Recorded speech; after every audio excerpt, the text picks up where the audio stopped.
Today we are going to talk about the Paticca Samuppada.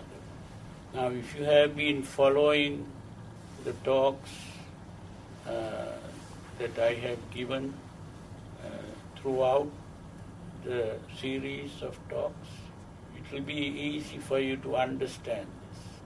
Now, if you came for the last talk, it will be easy for you to understand because we dealt with this to some extent, although I didn't call it the Paticca Samuppada. The word Paticca Samuppada means, I said, the word today in the English language is determinism. Determinism means that everything that happens in the world happens due to the presence of the necessary conditions. That means when there are hurricanes, earthquakes, and any trouble coming anywhere in the world, this is not done by spirits or gods or devils. Everything happens due to the presence of the necessary conditions. And those necessary conditions are not the work of some invisible supernatural beings. Everything is natural. Natural means that it happens due to the presence of the necessary conditions. Paticca Samuppada means Paticca. The word Paticca is what is called an antecedent. Antecedent means something that comes before an incident. Now we speak of incidents. We speak of accidents. Now these are all things that happen, incidents. Accident is also kind of incident. And this incident occurs due to the presence of something that came before. And what came before is the antecedent. So Paticca is the antecedent. Samuppada. Samuppada means it comes into being at the same time. Comes into being at the same time. And the word in English for that is concurrence. Concurrence means something that occurs at the same time. If two things occur at the same time, that is a concurrence. So my translation is antecedental concurrence, which of course is not a very common way of saying it. Normally people call it dependent origination. But the dependent origination is not such a good translation. If we speak of antecedental concurrence, then it will be a good translation, although it is not a common translation. And when we speak of antecedents, we can speak of a series of antecedents. A series of antecedents means antecedents coming one after the other. Now, we can speak of spatial antecedents, we can speak of temporal antecedents, and we can speak of logical antecedents. Now, if we speak of temporal, spatial antecedent, supposing we have a row of marbles, of a row of balls of any kind. We strike one ball, the first ball,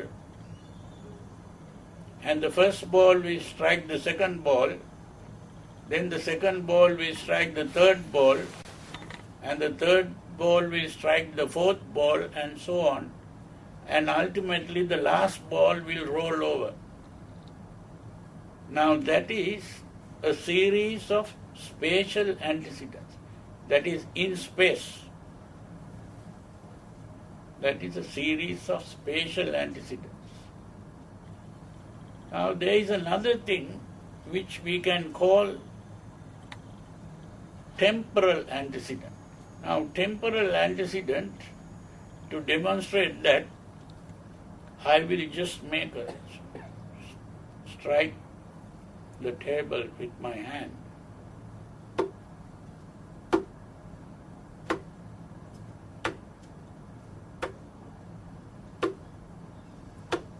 Now these are some sounds that come one after the other. That is a series of temporal, and that is in time only, not in space. You hear the sounds in time, one coming after the other. That is a series of temporal antecedents. Now, supposing I say 1, 2, 3, 4, 5, 6, 7, 8, 9, 10. These are numbers, one coming after the other. 2 comes after 1, and 3 comes after 2, 4 comes after 5, 3, and 5 comes after 4, and so on. Is that in space or is it in time? It is not in space or time. This is what is called a logical antecedent. That is, the 2 has to come after 1, and 3 has to come after 2, 4 has to come after 3, like that. So when we speak of the Paticca Samuppada, we are really speaking about a series of logical antecedents. We are not talking about time or space. That is why it is called Paticca Samuppada.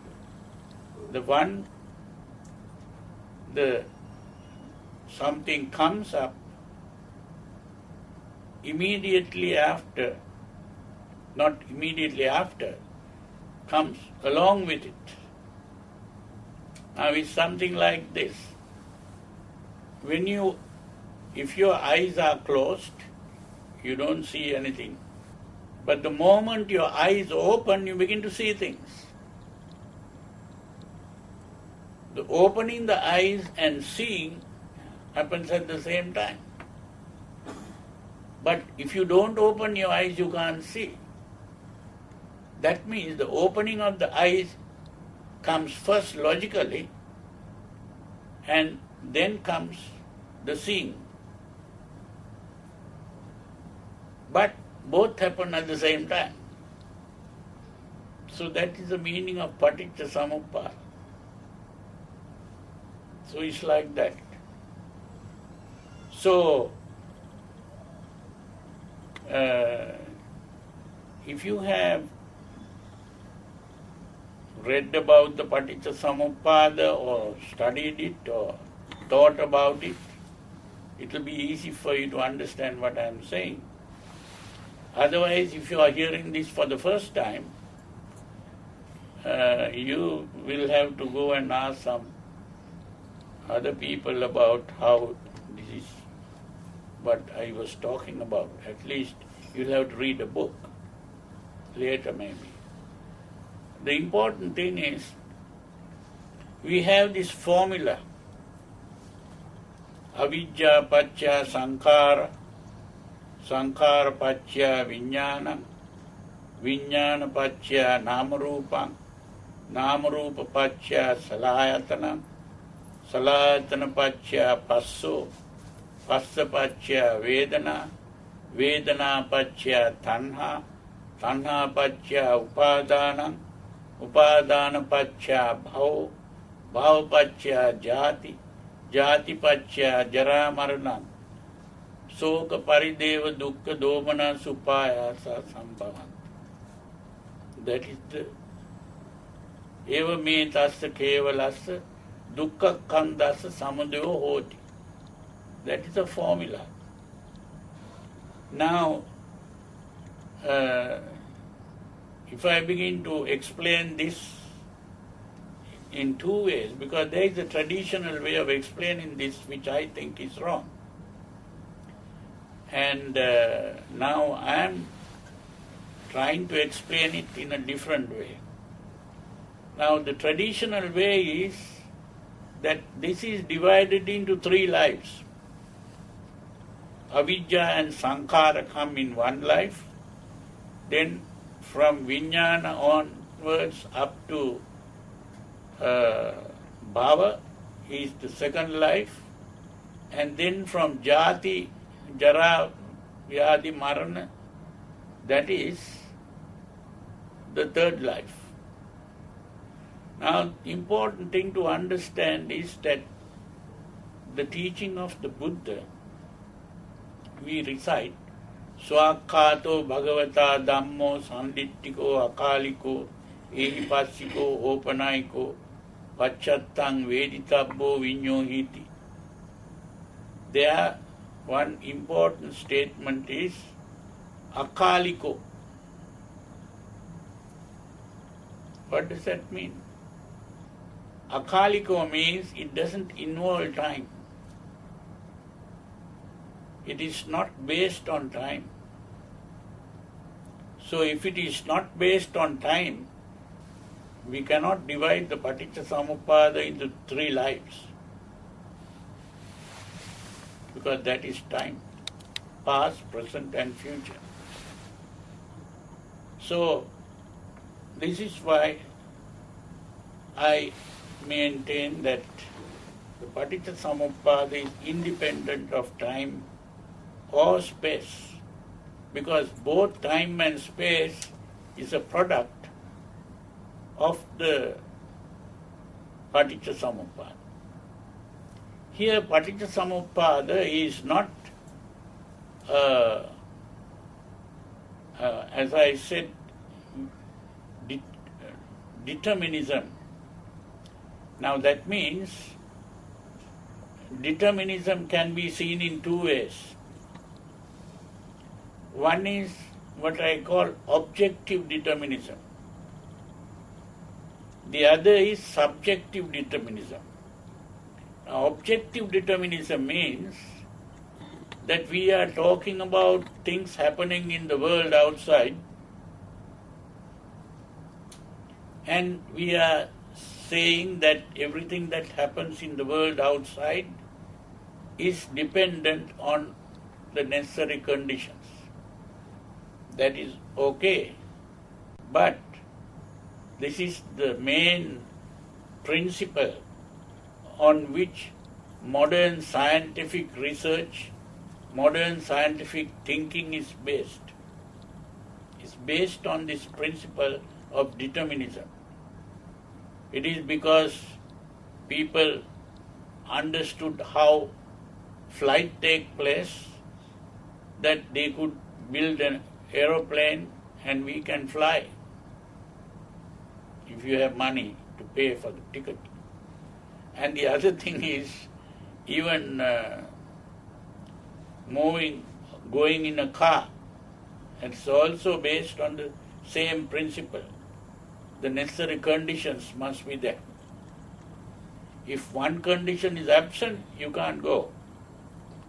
For example, if you don't have enough gas, then you can't go. So, all the conditions must be complete.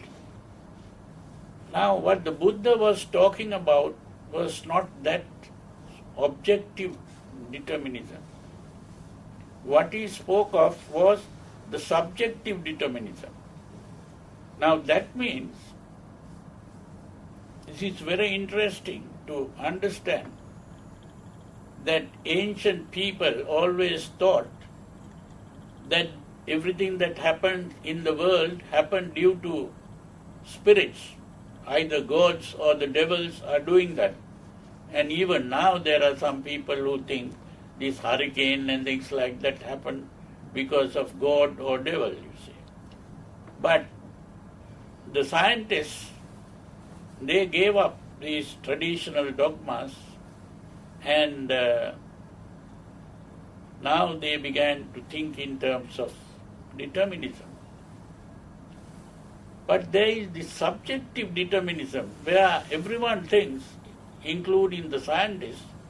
Of course, the psychologists began to understand that there was no person inside our body doing the thinking or the speaking or the acting. That is also determined by the necessary conditions. That means there is no person inside our body. Now when we look at the TV, we see pictures of people running about or doing various things, or maybe singing songs and speaking, making speeches. But we know that there are no people inside that box. We know that these things are happening due to the presence of the necessary conditions.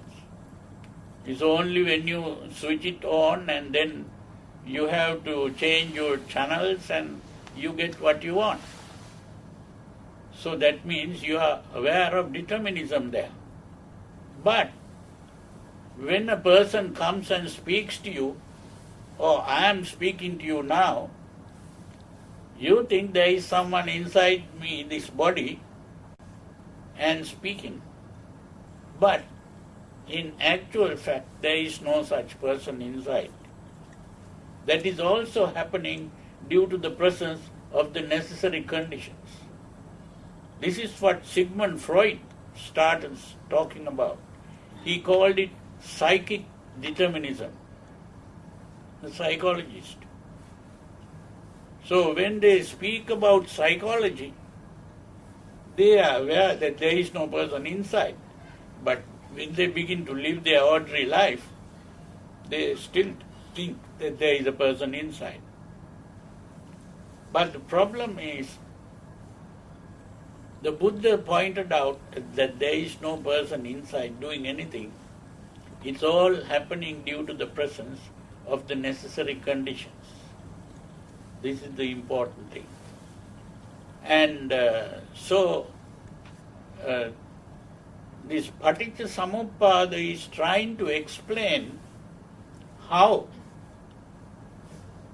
these things are happening inside. Today, modern psychologists are trying to discover this, but they have not been able to properly understand it fully. There were the behaviorists who started saying, we cannot understand the mind at all, and we have to stop speaking about a mind. We can only talk about behavior. And that is what is called behaviorism. And they only started describing behavior. But Freud was the person who started talking about the mind. He was trying to discover how the mind was working. So the Freudian psychoanalysis is really an effort to explain how the mind works. But he also made a lot of mistakes. And we can point out those mistakes if we understand the teaching of the Buddha properly. I don't want to go into a detailed discussion of Freudian psychology, but the important thing is to understand what the Buddha was talking about. There are some things that Freud discovered. One thing that he discovered was what is called unconsciousness. Unconsciousness. Unconsciousness means that we are not aware of how our mind becomes conscious. We only know that we are conscious, but we don't know how we became conscious. We don't know how our mind is working. Now, it's not only the mind, even the body we don't know. That's why when there is something wrong with our body, we have to go to a doctor. Why? Because the doctor knows more about our body than ourselves. What is outside the body we can see, but what is inside the body we don't know. So in a similar way, we don't know how our mind is working. Although we are conscious of the external world, we are not conscious of the internal world. We can't look within and see the mind. Although we think there is a mind. If someone asks you where is your mind, you can't tell where it is. And how your mind is working also we don't know. So that's why many people go to a psychotherapist or psychiatrist or some person like that to find out about the mind, your own mind. So this is the meaning of unconsciousness. Unconscious means you are not conscious of your mind. You are not conscious of what is going on. Now that unconsciousness is what is called avidya. The word avidya is usually translated as ignorance. This is not ignorance. This is unconsciousness. You are not aware of what is going on. That's the meaning of avidya. How did the Buddha come to know about this avidya? Last time I told you that what he did was he purified his mind, free of the what are called the hindrances, the pancha nivarana. By purifying the mind, he entered the first jhana, where there was vitakka, vichara, priti, sukha, ekaggata, the 5 jhanangas. Vitakka, vichara referred to, I said, conceptual thinking. Of course, today, these Atwas and these people who try to explain, they say it is the exercise in concentration where you bring your attention to the object and then think about the object. So, but that is the wrong way of explaining vitakka vichara.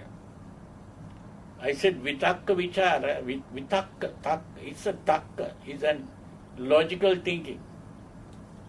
Takka. And vichara, he means questioning, asking a question. So what it means is that I translate it as inquiry and inference. That is, when you perceive something, when you see something, you ask yourself, what is this? And then you, this is this. Now that is the conceptual thinking, forming a concept. So that is vitakka vichara, which is there in the first jhana. And that vitakka vichara is called vachi sankhara. Now this is very important to understand. Because those who talk about the Paticca in the traditional way, the word sankhara has been explained as karma. Because the Buddha spoke of chitta sankhara, vachi sankhara and kaya sankhara. Because these three words were used, chitta, vachi and kaya, the commentators thought that Buddha was talking about karma. But there, the Buddha was not talking about karma. If you read the sutra, there is a sutra called the Mahavedalla Sutra and the Chulla Vedalla Sutra. There, the Buddha explains these things. That Kaya Sankhara, he calls in and out breathing, asasa prasasa. Vachi Sankhara is vitakka vichara. And Chitta Sankhara is Vedana and Sanya. So this is important to understand. Now, if you remember what I told you last time, the Vachi Sankhara, which is Vitakka Vichara, stops when you enter the second jhana. When you enter the fourth jhana,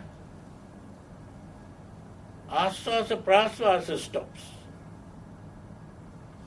The in and out breathing stops.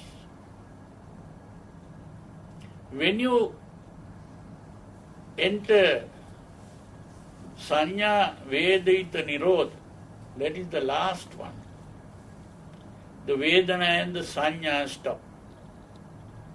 That means the Chitta Sankhara stops at the last point, where you enter the Sanya Vedita Nirodha and the mind completely stops.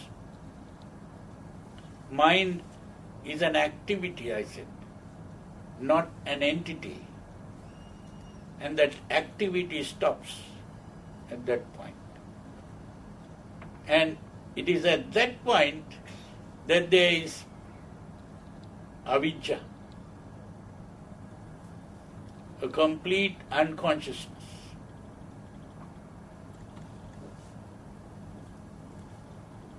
Now when he comes out of that state, the first thing that happens is the Chitta Sankhara starts, which is the Vedana and the Sanya.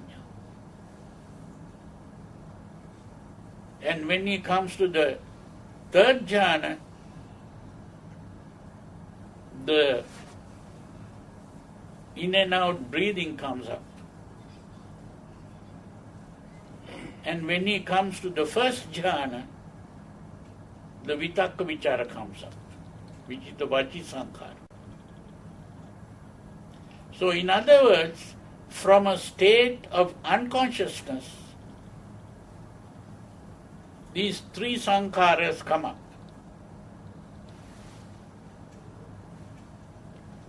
Which is simply the activity of the mind. These are all activity of the mind. I said earlier that in and out breathing really refers to emotional excitement, not just the breathing in and breathing out. So that the mental activity is what is referred to as sankhara. And this mental activity is creating the world that we are aware of. That is what is creating the world that we are aware of. Now this is very important. People don't understand this. When the Buddha became awakened, he ended up with a expression which is given in the form of a gatha, which you may have heard. And that is, Aneka jati sansarang sanda vissang anibbisang Gahakarakang gave santo dukkha jati punappunak. What does that mean? I have been traveling in samsara in search of the creator of the world. Gahakaraka means the builder of a house. But here, builder of a house is not what you are really looking for. The builder of the house is the creator of the world. He was going after this creator of the world. And then he says he couldn't meet this creator. He didn't meet the creator. And he says, dukkha jati punappunak. It's painful to be born again and again. It is unpleasant. You see, you think usually when you see a baby, you think the baby is very happy because the baby smiles sometimes. But if you can recall your past, you will see that that baby is not in a very happy state because a lot of discomforts going on and a lot of problems. The baby can't move about like other people move about, and baby can't take food when hungry. Unless someone puts the food into the mouth, the baby is not able to take food. So many problems. Birth itself is a big problem. That's why immediately after birth the baby cries. Not because the baby is happy. You see, even being inside the mother's womb is not such a comfortable thing. So you see, the important thing to understand is that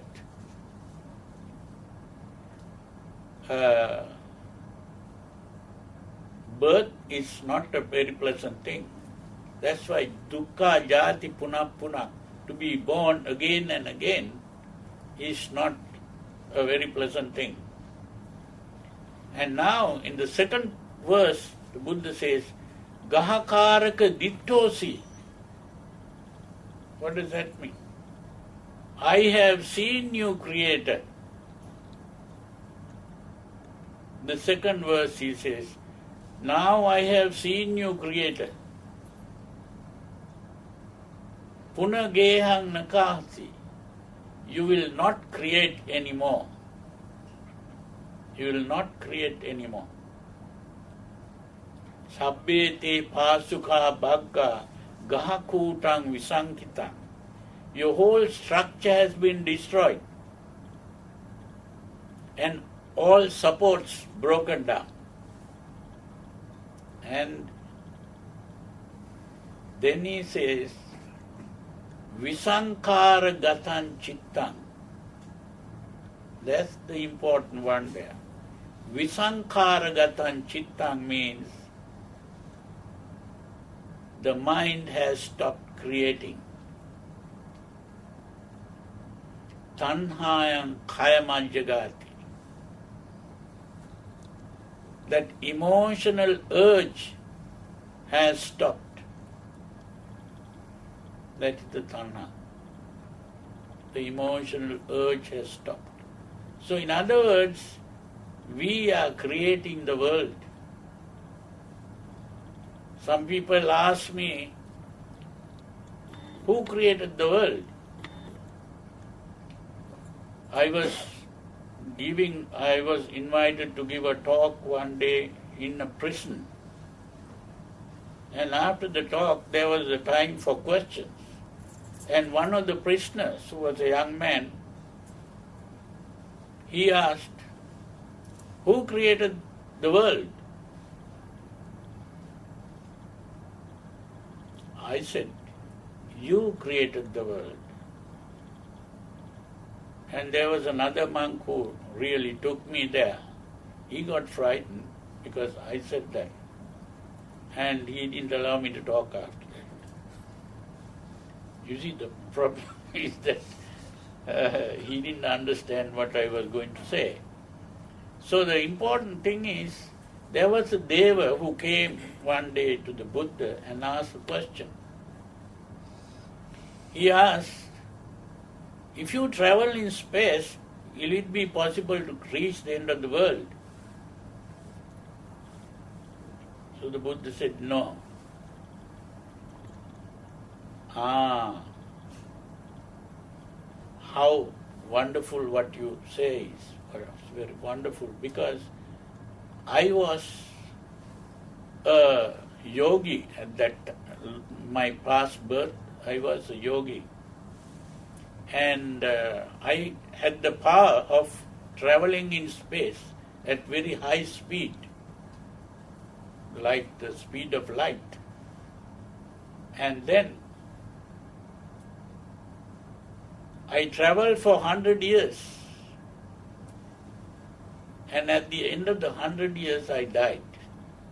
And I was born as a Deva.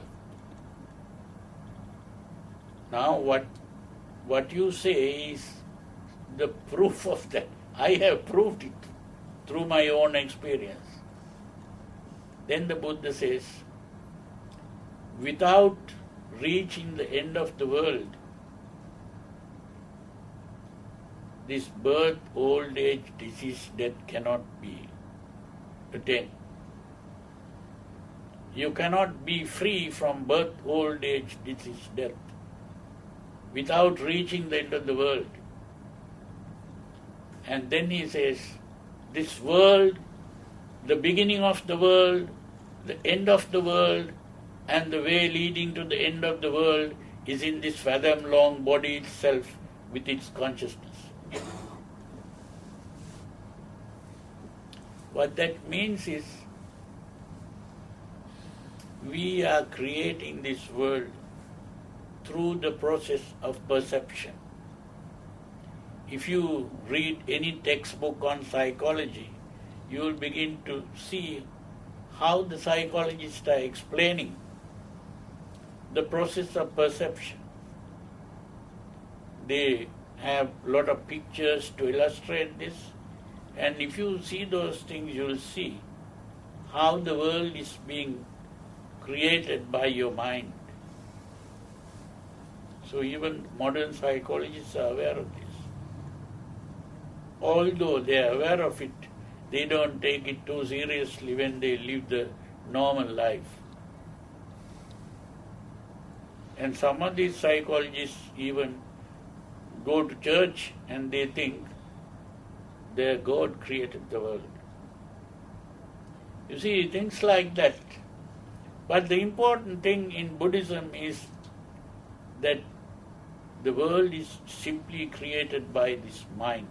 And this is what the Buddha is talking about when he is talking about the Paticca Samuppada. Avidya Paccha Sankhara means from a state of complete unconsciousness, the mental process begins. That is the meaning of Sankhara. Avidya Paccha Sankhara. Sankhara Paccha Vijnana. Now Vijnana is our process of knowing the world, becoming aware of the world. That is the meaning of Vijnana. There is Chakku Vijnana, seeing, Sota Vijnana, hearing, Gana Vijnana, smelling, Jivha Vijnana, tasting, Kaya Vijnana, touching. So with these 5 Vijnanas, we become aware of the world. We begin to see, hear, smell, taste and touch. But these different things, we get different things from the different senses. Now when we open our eyes, we see things. But if our eyes are closed, we can't see things. We can't see with our ears or a nose or a tongue. And the ear is able to hear sounds, but the eye is not able to hear sounds. The nose is not able to hear sounds. So each sense organ is able only to perceive one kind of thing. Then how do we become aware of a world? By combining all those things, we become aware of an object. And the combination is done by the mind, the brain, working of the brain. And that is what is called mano. So when we speak of mano vijnana, we are really talking about that combination. That is the vijnana. So it is this mental process when it begins, the vijnana comes into being, and the vijnana is able to become aware of a world. Now, when we become aware of world, what do we call the world? What we call the world is what we see. What we see is simply objects. Now I see a lot of objects here in the form of human beings here, but that is all objects that I see. And every object is a visual image. Like taking photographs in a camera, through my eyes I see pictures. And then it's not only the picture, I also form an idea of what I see. That means I give a meaning to what I see. And that I do in the form of a sentence. It's verbal. I give names to things. Now each one of you will have a name. And not only that, there are common names like a human being or a man or a woman or a boy or a girl. These are also common names. But you also have a specific name. Now that image is what is called the rupa. Rupa is an image. And the name I give, the identity, is the nama. That is the meaning of nama and rupa. So vijnana pacchaya nama rupam. That means when I have become aware of things through the senses, then I begin to see as objects nama rupa. The objects that I see are all nama rupa. Nama rupa go together. I see an image and I identify the image.